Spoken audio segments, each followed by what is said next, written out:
നാരായണം നമസ്കൃത്യ നരം ചൈവ നരോത്തമം ദേവീം സരസ്വതിം വ്യാസം തതോ ജയമുദീരയേത്. ശ്രീഹരയേ നമ. നമസ്കാരം. ശ്രീമദ് ഭാഗവതം അഷ്ടമസ്കന്ധം 17-ാം അധ്യായം. തദ സപ്തദശയദിത്യാ കൃതേ തസ്മിൻ വൃതേ ഹരി തത്കാമ പുരണായാദൗ തത്പുത്രോ ഭൂത് ഉദീര്യതേ. കശ്യപ പ്രജാപതിയുടെ ഉപദേശമനുസരിച്ച് ദേവമാതാവായിട്ടുള്ള അതിഥി അനുഷ്ഠിച്ച പയോവ്രതം, ആ വ്രതത്താൽ സന്തുഷ്ടനായിട്ടുള്ള ശ്രീഹരി അതിഥിയുടെ അഭീഷ്ടത്തെ നിറവേറ്റുവാൻ പുത്രനായി വരാം എന്ന് അനുഗ്രഹിക്കുന്നു. ശ്രീശുക ബ്രഹ്മർഷി ഉപദേശം തുടരുകയാണ്. ഋഷിരുവാച ഇത്യുക്ത്വാ സ അതിഥിരാജൻ സ്വഭർത്താ കശ്യപേന വൈ അന്വതിഷ്ഠത് വ്രതമിദം ദ്വാദശാഹമതന്ത്രിത. അല്ലയോ പരീക്ഷിത്തെ, അതിഥിദേവി തൻ്റെ ഭർത്താവായ കശ്യപനാൽ ഉപദേശിച്ച വ്രതത്തെ ശ്രദ്ധയോടുകൂടി 12 ദിവസം അതന്ത്രിത, ഒട്ടും അലസതയില്ലാതെ അന്വതിഷ്ഠത്, അനുഷ്ഠിച്ചു. ചിന്തയൻ ഏകയാ ബുദ്ധ്യാ മഹാപുരുഷമീശ്വരൻ.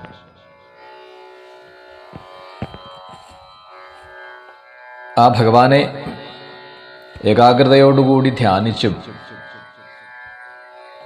ഇന്ദ്രിയങ്ങളാകുന്ന കുതിരകളെ മനസ്സാവുന്ന കടിഞ്ഞാണുകൊണ്ട് നന്നായി നിയന്ത്രിച്ചു ആണ് ഈ അതിഥി പയോവ്രതത്തെ അനുഷ്ഠിച്ചത്. തസ്യാ പ്രാതുരഭൂത്താദ ഭഗവാൻ ആദിപൂരുഷ. പീതാംബരധാരിയായി ആ ഭഗവാൻ 4 തൃക്കരങ്ങളോടുകൂടി ശംഖചക്രഗദാപത്മങ്ങളെ ധരിച്ചുകൊണ്ട് അതിഥിയുടെ മുന്നിൽ ആവിർഭവിച്ചു. തന്നേത്രഗോചരം വീക്ഷ്യ സഹസോദ്ധായ സാദരം നനാമ ഭുവി കായേന ദണ്ഡവൽ പ്രീതിവിഹ്വല. തൻ്റെ മുന്നിൽ കാണുന്നതായ ആ ഭഗവത് രൂപത്തെ ആദരവോടുകൂടി വേഗം എഴുന്നേറ്റ് പ്രേമ പാരവശ്യത്താൽ അതിഥി ദണ്ഡനമസ്കാരം ചെയ്യുകയാണ്. സോദ്ധായ ബദ്ധാഞ്ജലിരീഡിതും സ്ഥിത നോത്സേഹ ആനന്ദജലാകുലേക്ഷണ. നമസ്കരിച്ച ശേഷം എഴുന്നേറ്റ് സ്തുതിക്കുവാൻ വേണ്ടി നിൽക്കുകയാണ്. സന്തോഷം കൊണ്ട് കണ്ണുകളിൽ നിന്ന് കണ്ണുനീരൊഴുകുന്നു. രോമാഞ്ചം കൊണ്ട്, ശരീരത്തിനുണ്ടാവുന്ന കമ്പനം കൊണ്ടും ഒന്നും പറയുവാൻ പറ്റാതെ അങ്ങനെ നിൽക്കുകയാണ്. പ്രീത്യാശനീർ ഗദ്ഗതയാ ഗിരാഹരിം തുഷ്ടാവസാ ദേവ്യതിഥി കുരുദ്വഹ. ക്രമേണ അതിഥി ആനന്ദത്തോടുകൂടി ഇടറുന്ന വാക്കുകളെ കൊണ്ട് ആ ഭഗവാനെ സ്തുതിക്കാൻ ആരംഭിച്ചു.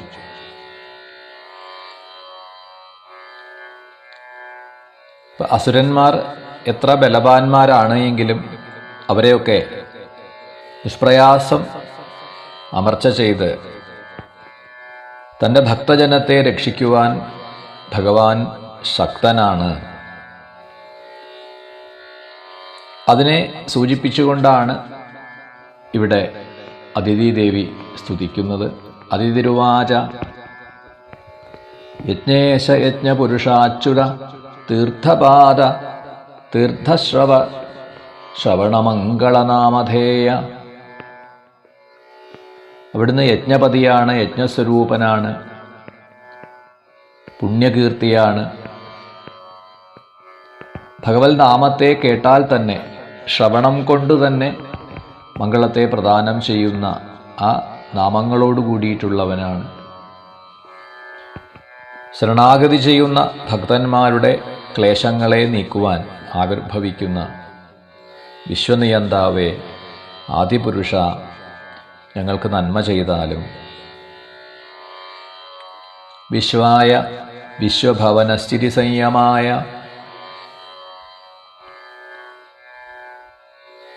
ഈ വിശ്വത്തിൻ്റെ ഉത്പത്തി സ്ഥിതിലയങ്ങൾക്ക് കാരണം അവിടുന്ന് തന്നെയാണ്.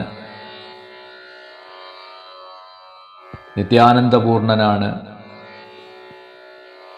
സംസാര താപത്തെ സംഹരിക്കുന്നവനുമായ ആ ഭഗവാനെ നമസ്കരിക്കുന്നു. വ്യാപാദിത ആത്മതമസേ ഹരയേ നമസ്തേ. ആയുപ്പരം വപുരഭീഷ്ടമതുല്യ ലക്ഷ്മീർ ദ്യോഭൂരസ സകലയോഗഗുണാസ്ത്രിവർഗ. അപരിച്ഛിന്നമൂർത്തിയാണ് അവിടുന്ന്. തുല്യതയില്ലാത്ത സമ്പത്തും സ്വർഗവും ഭൂമിയും പാതാളവും യോഗസിദ്ധങ്ങളായ അഷ്ടൈശ്വര്യാദി സമസ്ത ഗുണങ്ങളും ധർമാർത്ഥകാമങ്ങളും അഖണ്ഡമായ അവബോധവും ഇതെല്ലാം ആ ഭഗവാനിൽ നിന്നാണ് മനുഷ്യനുണ്ടാവുന്നത്. അപ്പോൾ പിന്നെ ശത്രുവിൻ്റെ മേൽ വിജയം നേടണമെന്ന ആ ഒരു ആഗ്രഹം പ്രത്യേകിച്ച് ചോദിക്കേണ്ടതില്ലല്ലോ. ശ്രീശുക ഉവാച അദിത്യേവം സുതോരാജൻ ഭഗവാൻ പുഷ്കരേക്ഷണ ക്ഷേത്രജ്ഞ സർവഭൂതാനാമിതി ഹോവാച ഭാരത. രാജാവേ, ഭരത വംശജനായിട്ടുള്ള പരീക്ഷിത്തെ, ഇപ്രകാരം അതിഥീദേവി സ്തുതിക്കുകയും സകല ജീവജാലങ്ങളുടെയും അന്തര്യാമി അന്തരാത്മാവായി വർത്തിക്കുന്ന ഭഗവാൻ അതിഥിയോട് പറയുകയാണ്, മറുപടി പറയുകയാണ്. ശ്രീ ഭഗവാനുവാച ദേവമാത ഭവത്യാമേ വിജ്ഞാതം ചിരകാംക്ഷിതം. ഭവതിയുടെ ദീർഘകാലമായിട്ടുള്ള ആ ഒരു ആഗ്രഹം എന്താണെന്ന് എനിക്കറിയാം. അസുരന്മാരാൽ അപഹരിക്കപ്പെട്ട ഐശ്വര്യത്തോടുകൂടി സ്വർഗത്തിൽ നിന്ന് ഭ്രഷ്ടരാക്കപ്പെട്ട ദേവന്മാരെ, തൻ്റെ പുത്രന്മാരെ കുറിച്ചിട്ടാണ് ഇപ്പോൾ ഒരു സങ്കടമുള്ളത് എന്നെനിക്ക് ബോധ്യമായി.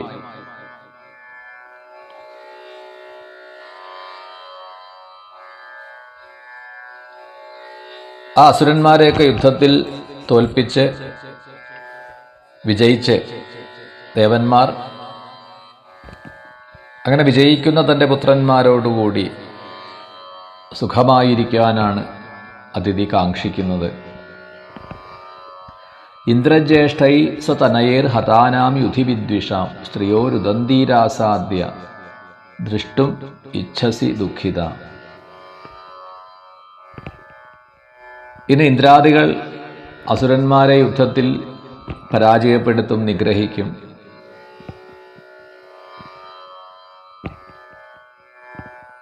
അപ്പോൾ സ്വാഭാവികമായിട്ടും അസുരന്മാർ കൊല്ലപ്പെടുമ്പോൾ അവരുടെ പത്നിമാർ വിലപിക്കും.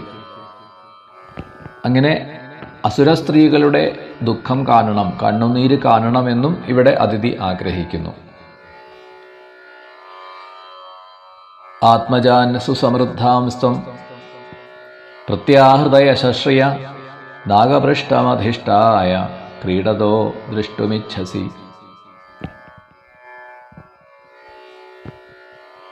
അപ്പോൾ തൻ്റെ പുത്രന്മാർ അസുരന്മാരെ പരാജയപ്പെടുത്തി സ്വർഗം വീണ്ടെടുത്ത് അവിടെ സന്തോഷത്തോടുകൂടി വസിക്കുന്നതാണ് ഇവിടെ അതിഥി കാണാൻ ആഗ്രഹിക്കുന്നത്.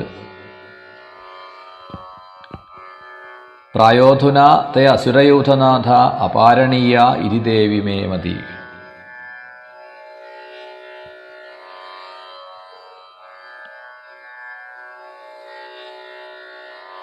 പക്ഷേ ഇവിടെ ഒരു കാര്യമുണ്ട്. ഇപ്പോൾ അസുരന്മാർ ഗുരുവിൻ്റെ അനുഗ്രഹമുള്ളവരാണ്. അതുകൊണ്ട് തന്നെ ഇപ്പോൾ അവർ സുരക്ഷിതരാണ്. അവരുടെ മേൽ ഇപ്പോൾ പരാക്രമം അത് നന്നായിരിക്കില്ല. അഥാപ്യുപായോ മേതി മമ ദേവി ചിന്യ സന്തോഷിതസ്യ മൃതചര്യാത്തെ മമ അർച്ചനം നാർഹതി ഗന്തും അന്യഥാ ശ്രദ്ധാനുരൂപം ഫലഹേതുകത്വാൽ. അവരുടെ അടുത്ത് യുദ്ധം ചെയ്യാൻ പറ്റുന്നതായൊരു അവസരമല്ല. എന്നാലും ദേവി അനുഷ്ഠിച്ചതായിട്ടുള്ള പയോവ്രതം, അതിൽ ഉള്ള ശ്രദ്ധ, തീർച്ചയായിട്ടും അങ്ങനെ ചെയ്ത ആ ഒരു അനുഷ്ഠാനത്തിന്, ആ ഒരു ഉപാസനയ്ക്ക് ഫലമുണ്ടാവും. ആ ഫലം ഉണ്ടാവാതിരിക്കില്ല. ഈ പയോവ്രതം കൊണ്ട് വിധിയാവണ്ണം എന്നെ ആരാധിച്ചു, എന്നെ പ്രസാദിപ്പിച്ചു. തീർച്ചയായിട്ടും കശ്യപ പ്രജാപതിയുടെ തപോവീര്യത്തിൽ, ദേവിയുടെ വംശത്തിൽ അതിഥിയുടെ പുത്രഭാവത്തെ പ്രാപിച്ച് പുത്രരൂപത്തിൽ വന്ന് അവതരിച്ച് ആ ദേവന്മാരെ ഞാൻ രക്ഷിച്ചുകൊള്ളാം.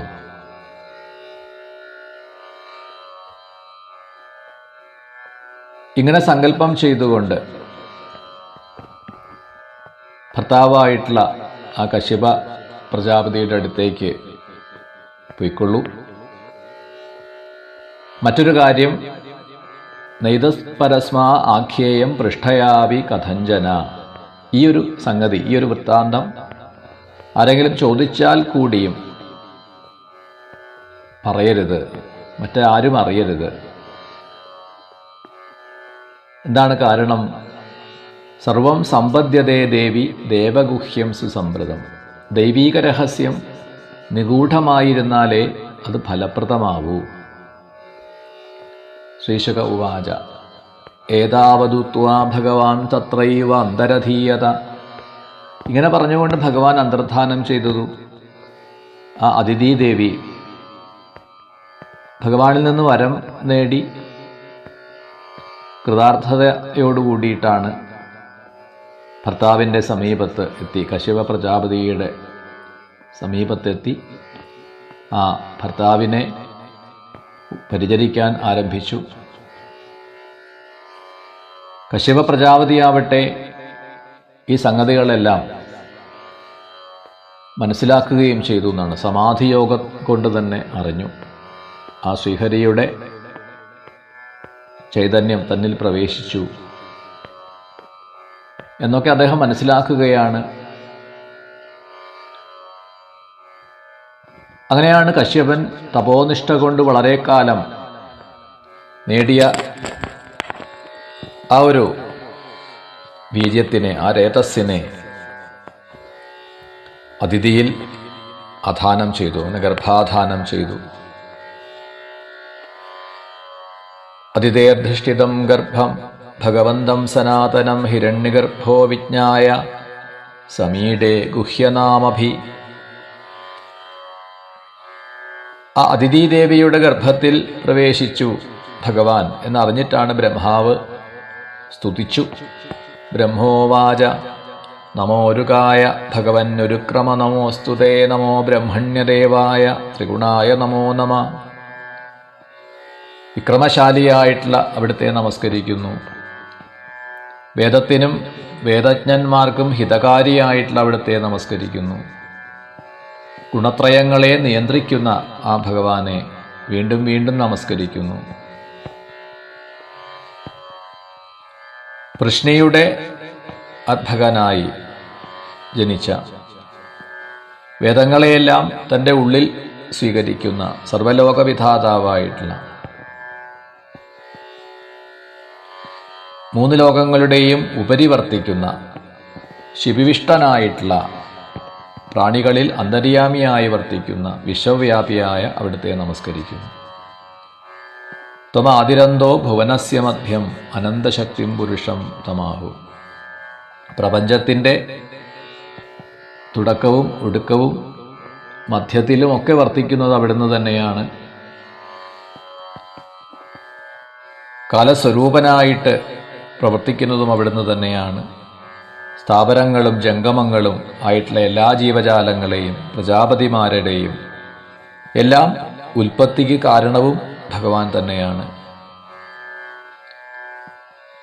വെള്ളത്തിൽ താണുപോകുന്നവന് ഒരു തോണി എന്നതുപോലെ സ്വർഗത്തിൽ നിന്ന് ഭ്രംശിച്ചതായിട്ടുള്ള ദേവന്മാർക്ക് ഏകാശ്രയം അവിടുന്ന് തന്നെയാണ്.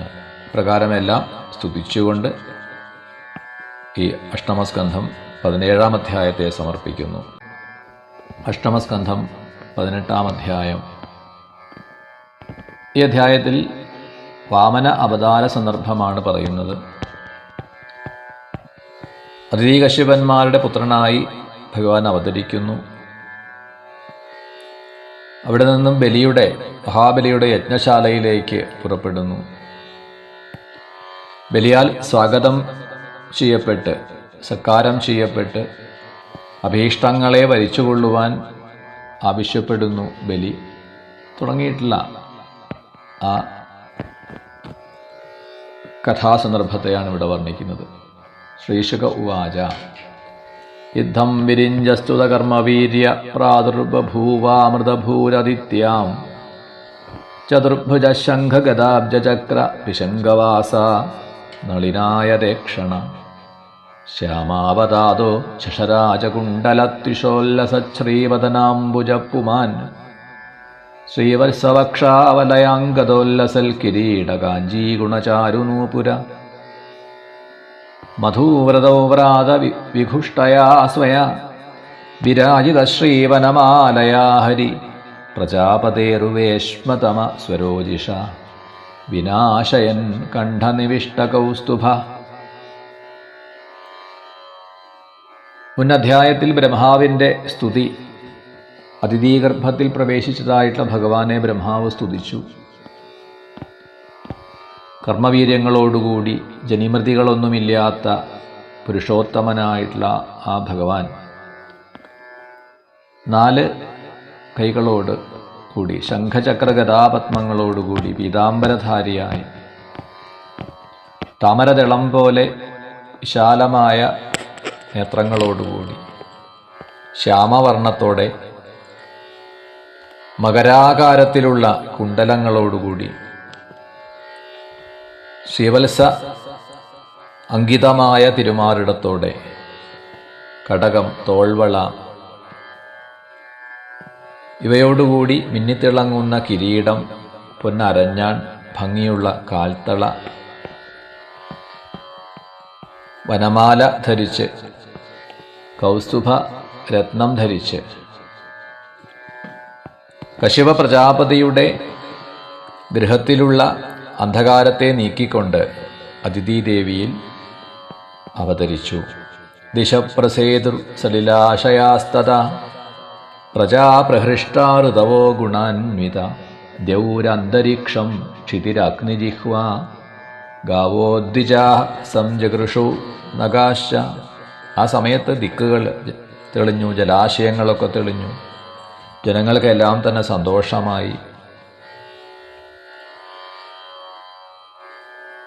സ്വർഗവും ആകാശവും ഭൂമിയും ദേവകളും പശുക്കളും വിപ്രന്മാരും പർവ്വതങ്ങളും എല്ലാവരും ആനന്ദിച്ചു.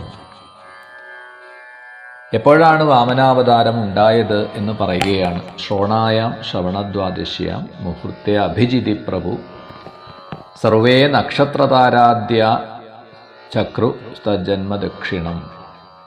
ശ്രവണദ്വാദശി ഭാദ്രപദ മാസത്തിലെ വെളുത്ത പക്ഷത്തിൽ തിരുവോണത്തോട് ചേർന്നു വരുന്ന ദ്വാദശി. തിരുവോണത്തിൽ ചന്ദ്രൻ നിൽക്കുമ്പോൾ അഭിജിത്ത് എന്ന മുഹൂർത്തത്തിലാണ് വാമന അവതാരം ഉണ്ടായത്. തിരുവോണം നക്ഷത്രത്തിൻ്റെ പ്രഥമ പാദം അഭിജിത്ത് എന്ന ഉപനക്ഷത്രമാണ്. മധ്യാഹ്നത്തെ സ്പർശിച്ചുകൊണ്ടുള്ള അതിൻ്റെ 2 നാഴിക നേരം, അതാണ് അഭിജിത് മുഹൂർത്തം. ദ്വാദശ്യാ സവിതാ തിഷ്ടൻ മധ്യം ദിനഗതോ നൃപ വിജയാ നാമസാ പ്രോക്ത തസ്യാം ജന്മവിദുർഹരേ. അലയോ പരീക്ഷിത്തെ, ശ്രീ ശുകബ്രഹ്മർഷി പറയുകയാണ്, ശ്രവണദ്വാദശി ദിവസം ആ ഭഗവത് അവതാരം ഉണ്ടായി. ആ ദിവസം പകൽ സമയത്ത് സൂര്യൻ മധ്യ പകലിൻ്റെ മധ്യത്തിലേക്ക്, അതായത് മധ്യാഹ്നത്തിലേക്ക് എത്തി. ആ ദ്വാദശി വിജയ എന്ന വിശേഷണത്തോടു കൂടിയിട്ട് വിജയാദ്വാദശി എന്നാണ് അറിയപ്പെടുക. ദേവന്മാർ ശംഖനാദം മുഴക്കുന്നു, മൃദംഗം, പെരുമ്പറ, ഈ വാദ്യങ്ങളെല്ലാം മുഴക്കാൻ തുടങ്ങി. വാദ്യങ്ങളുടെ ഇടകലർന്നുള്ള ആ ഒരു ശബ്ദം കൊണ്ട് അന്തരീക്ഷമൊക്കെ മുഖരിതമായി. സന്തുഷ്ടകളായിട്ടുള്ള അപ്സരസ്ത്രീകൾ നൃത്തം ചെയ്യുന്നു, ഗന്ധർവന്മാർ പാട്ടുപാടുന്നു. മഹർഷിമാരും ദേവന്മാരും മനുക്കളും പിതൃക്കളും എല്ലാവരും സ്തുതിച്ചു. സിദ്ധന്മാർ, വിദ്യാധരഗണങ്ങൾ, കിംപുരുഷന്മാർ, കിന്നരന്മാർ, ചാരണന്മാർ, യക്ഷന്മാർ, നാഗങ്ങൾ, ഇവരെല്ലാം ആ വാമനമൂർത്തിയെ സ്തുതിക്കുന്നു. അതിഥിയുടെ ആ ആശ്രമത്തിൽ പുഷ്പവൃഷ്ടി ചെയ്യുന്നു. ദൃഷ്ട്വാതിഥിസ്തം നിജഗർഭസംഭവം പരംപുമാംസം മുതമാപവിസ്മിത ഗൃഹീതദേഹം നിജയോഗമായ പ്രജാപതിശ്ചാഹജയേതി വിസ്മിത. അതിഥിദേവി തൻ്റെ ഗർഭത്തിൽ നിന്ന് ആവിർഭവിച്ച പരമപുരുഷനായ ശ്രീഹരിയെ കണ്ട് അത്ഭുതാധീനയായിട്ട് നിൽക്കുകയാണ്. കശ്യപ പ്രജാപതിയും ആ ഭഗവാനെ കണ്ട് സ്തുതിക്കുന്നു.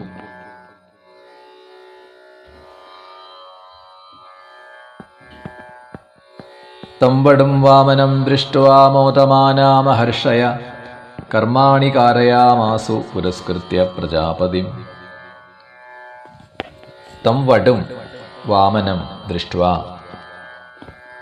ആ കുട്ടി അധികം ഉയരമില്ലാതെ അങ്ങനെ വാമന രൂപത്തിൽ നിൽക്കുന്ന ആ ഒരു ചെറിയ കുട്ടിയെ കണ്ട് മഹർഷിമാർ കശ്യപ പ്രജാപതിയെ മുൻനിർത്തി ജാതകർമാദി ക്രിയകളെ ചെയ്യുന്നു, വൈദിക ക്രിയകളെ ചെയ്യുന്നു. തസ്യോപനീയമാനസ്യ സാവിത്രിം സവിതാബ്രവിൽ ബൃഹസ്പതി ബ്രഹ്മസൂത്രം മേഖലാം കശ്യപോദതാൽ.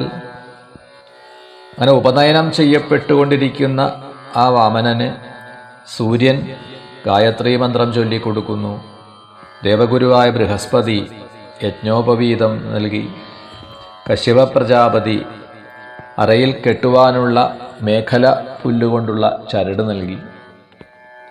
ഭൂമിദേവി കൃഷ്ണാജിനവും വനസ്പതികളുടെ ഓഷധികളുടെയെല്ലാം ദേവനായിട്ടുള്ള ചന്ദ്രൻ ഒരു പലാശത്തിൻ്റെ ദണ്ട്, പ്ലാശിൻ്റെ ദണ്ട് നൽകി.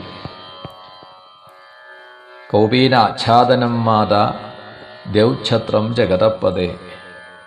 അരമറയ്ക്കുവാനുള്ള കൗപീന വസ്ത്രം അമ്മയാണ്, അതിഥിയാണ് നൽകിയത്.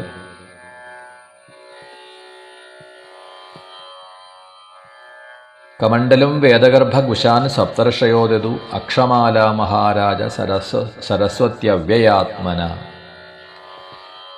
ബ്രഹ്മാവ് ഒരു കമണ്ഡലവും ജലപാത്രം നൽകി. സരസ്വതീദേവി ഒരു ജപമാലയും, സപ്തർഷികൾ ദർഭകളെ നൽകുന്നു. തസ്മാ ഇത്യുപനീതായ യക്ഷരാട് പാത്രികാമതാൽ ഭിക്ഷാം ഭഗവതി സാക്ഷാത് ഉമാദാദംബികാ സതി. കുബേരനാണ് ആ വാമനമൂർത്തിക്ക് ഭിക്ഷാപാത്രത്തെ നൽകിയത്. ലോകമാതാവായിട്ടുള്ള അന്നപൂർണേശ്വരി ആദ്യത്തെ ഭിക്ഷ നൽകി. ഇങ്ങനെ ബ്രഹ്മചാരി വേഷത്തിൽ നിൽക്കുന്നതായ ആ ബ്രഹ്മ തേജസ് കൊണ്ട് കൂടുതൽ പ്രകാശ രൂപനായി നിൽക്കുന്ന ആ ഭഗവാൻ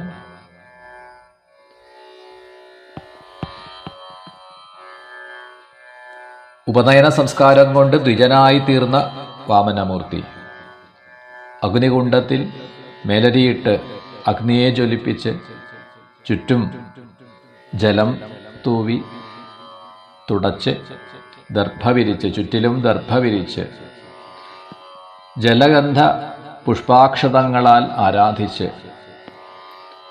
സമിത്തുക്കളെ കൊണ്ട് ചമത കൊണ്ട് ഹോമിച്ചു. പ്ലാശിൻ്റെ ചമത തുടങ്ങിയിട്ടുള്ളവയെ കൊണ്ട് ഹോമം ചെയ്തു. ശ്രുത്വാശ്വമേധൈ യജമാനമൂർജിതം ബലിം ഭൃഗൂണാം ഉപകൽപ്പിതൈസ്തഥാ ജഗാമതത്ര അഖിലസാരസംഭൃതോ ഭാരേണകാം സന്നമയൻ പദേ പദേ. ശുക്രാദികളുടെ നേതൃത്വത്തിൽ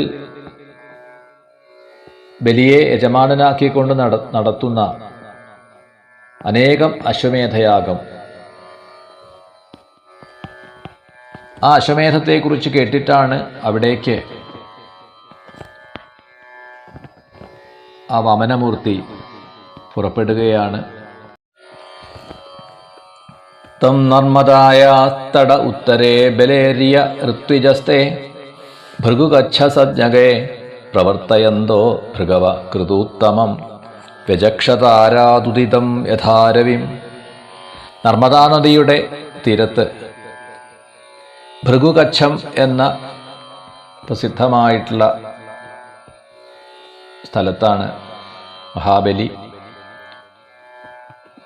ആചാര്യന്മാരുടെ നേതൃത്വത്തിൽ യാഗം ചെയ്തുകൊണ്ടിരിക്കുന്നത്. യാഗശാലയിലുള്ളവരെ എല്ലാം തന്നെ അവിടേക്ക് പ്രവേശിക്കുന്ന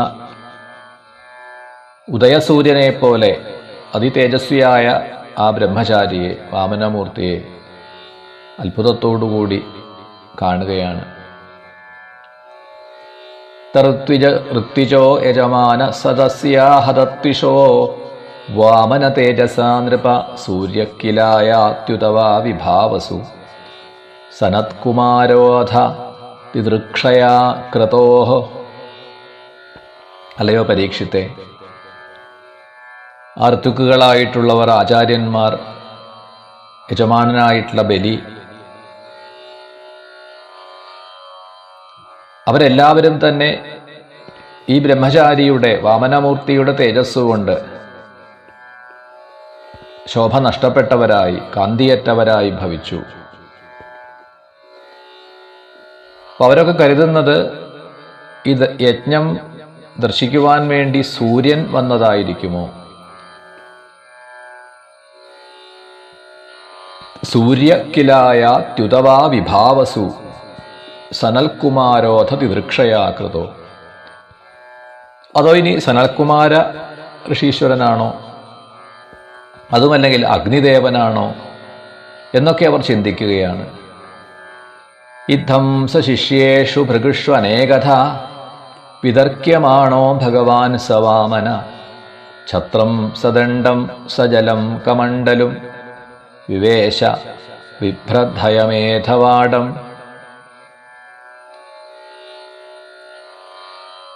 ഇപ്രകാരം യാഗശാലയിലുള്ളവർ പല രീതിയിൽ ചിന്തിക്കുന്ന ആ സമയം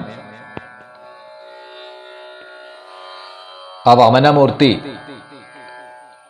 പലാശദണ്ഡ് കയ്യിൽ പിടിച്ച്, ഛത്രം ഒരു കുട പിടിച്ച്, ജലത്തോടുകൂടിയിട്ട് കമണ്ഡലുവിനെ ധരിച്ച് ആണ് അശ്വമേധയാഗം നടക്കുന്ന വേദിയിലേക്ക് പ്രവേശിച്ചത്.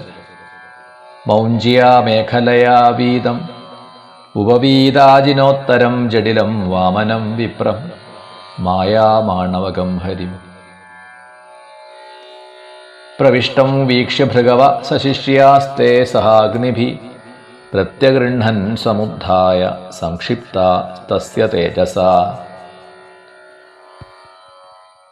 മേഖല പുല്ലുകൊണ്ടുണ്ടാക്കിയ ചരട് അരയിൽ ബന്ധിച്ച്, കൃഷ്ണാജിനം ധരിച്ച്, കൃഷ്ണാജിനമാകുന്ന ഉത്തരീയം ധരിച്ച്,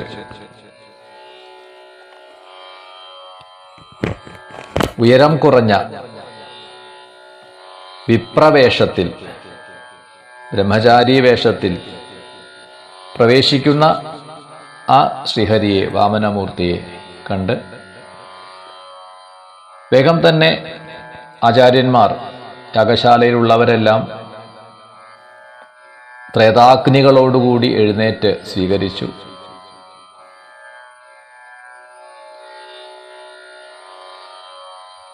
യജമാന പ്രമുദിതോ ദർശനീയം മനോരമം രൂപാനുരൂപാവയവം തസ്മാ ആസനമാഹര.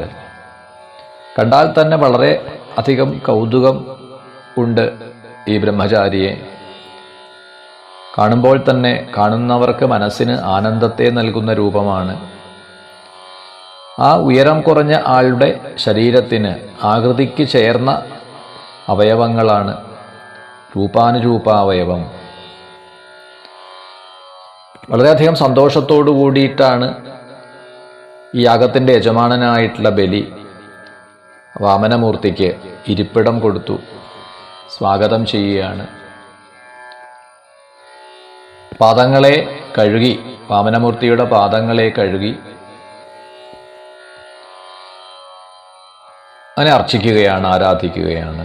തൽപാദശൗചം ജനകൽമഷാപഹം സ ധർമ്മവിന്മൂർയനധാൽ സുമംഗളം യദ്ദേവദേവോ ഗിരിശശ്ചന്ദ്രമൗലിർ ദധാര മൂർധ്നാപരയാച ഭക്തിയ. ധർമ്മജ്ഞനായിട്ടുള്ള ആ മഹാബലി ആ വാമനമൂർത്തിയുടെ പാദം കഴുകി ആ പാദതീർത്ഥം തൻ്റെ ശിരസിൽ ധരിച്ചു. ഭഗവാന്റെ പാദതീർത്ഥം ഗംഗ തന്നെയാണ്. ആ ഒരു പാദതീർത്ഥത്തെയാണ് ദേവന്മാർക്കും ദേവനായിട്ടുള്ള ദേവദേവോ ഗിരിശ ചന്ദ്രമൗലി, ആ കൈലാസനാഥനായിട്ടുള്ള ചന്ദ്രചൂടൻ ശ്രദ്ധാഭക്തിയോടുകൂടിയിട്ട് തൻ്റെ ശിരസിൽ ആ ഗംഗയെ ധരിച്ചിട്ടുള്ളത്. ബലിരുവാച സ്വാഗതം തേ നമസ്തുഭ്യം ബ്രഹ്മൻ കിം കരവാമതേ ബ്രഹ്മർഷീണാം തവ സാക്ഷാൻ മന്യേ ത്വാര്യവബുദ്ധരം അദ്യനഃ പിതരസ്തൃപ്ത അദ്യനഃ പാവിതം കുലം അദ്യ സൃഷ്ടകൃതുരയം യദ്ഭവാനാഗതോ ഗൃഹാൻ. അല്ലയോ വിപ്രകുമാര, അങ്ങയ്ക്ക് സ്വാഗതം, അങ്ങയ്ക്ക് നമസ്കാരം. ഞാൻ എന്താണ് അങ്ങയ്ക്ക് വേണ്ടി ചെയ്യേണ്ടത്? എൻ്റെ പിതൃക്കളൊക്കെ തൃപ്തരായി കഴിഞ്ഞു, എൻ്റെ വംശം ശുദ്ധീകരിക്കപ്പെട്ടു. ഈ യജ്ഞം തന്നെ, യജ്ഞശാല തന്നെ പവിത്രമായി കഴിഞ്ഞു. അദ്യാഗ്നയോ മേ സുഹൃത യഥാവിധി ദ്വിജാത്മജത്വച്ചരണാവനേ ജനൈ ഹതാം ഹസോവാദ്ഭിരിയം ച ഭൂരഹോ തഥാ പുനീതാതനുഭി പദൈസ്തവ. അല്ലയോ വിപ്രകുമാര, അങ്ങയുടെ ഈ പാദങ്ങളെ കഴുകിച്ച തീർത്ഥജലം കൊണ്ട് പാപമെല്ലാം നശിച്ചു. എൻ്റെ യാഗാഗ്നികൾ, യാഗശാലയിലെ ത്രേതാഗ്നികളൊക്കെ വിധിപ്രകാരം ആഹൂതി ചെയ്തതുപോലെ തെളിഞ്ഞു നിൽക്കുന്നു. ഈ ഭൂമി തന്നെ അങ്ങയുടെ പാദസ്പർശം കൊണ്ട് ശുദ്ധമാക്കപ്പെട്ടു. യദ്യദ്വടോ വാഞ്ചസിതൽ പ്രതീച്ഛമേ ത്വാമർത്ഥിനം വിപ്രസുതാനുതർക്കയേ. ഞാൻ എന്താണ് അങ്ങയ്ക്ക് നൽകേണ്ടത്? എന്താണ് അങ്ങയുടെ ആഗ്രഹം, അല്ലയോ വിപ്രകുമാര? ഗാം കാഞ്ചനം ഗുണവദ്ധാമമൃഷ്ടം തഥാന്നപേയമുദവ വിപ്രകന്യ ഗ്രാമാൻ സമൃദ്ധാം സ്തുരകാൻ ഗജാൻവ രഥാം തദ്ധാരഹത്തമസം പ്രതീച്ഛ. ഭൂമിയാണോ വേണ്ടത്? ഗോക്കളെയാണോ വേണ്ടത്? സ്വർണമാണോ വേണ്ടത്? വസിക്കുവാനുള്ള ഗൃഹമാണോ വേണ്ടത്? അതോ ഭക്ഷണ പാനീയങ്ങളാണോ? അതുമെങ്കിൽ ഒരു വിപ്രകന്യകയാണോ വിവാഹം ചെയ്യുവാനായിട്ട്? ഗ്രാമങ്ങൾ വേണമോ? കുതിരകളോ ആനകളോ ആവശ്യമുണ്ടോ? എന്തു വേണമെങ്കിലും അങ്ങേക്ക് ആവശ്യപ്പെടാം എന്നിങ്ങനെ വാമനമൂർത്തിയോട് ബലി പറയുകയാണ്. തുടർന്നും ബലി വാമന സംവാദത്തെയാണ് നമ്മൾ കേൾക്കുന്നത്. ശ്രീമദ് ഭാഗവതം അഷ്ടമസ്കന്ധം 18-ാം അധ്യായം ഇവിടെ സമർപ്പിക്കുന്നു. ശ്രീഹരയേ നമഃ.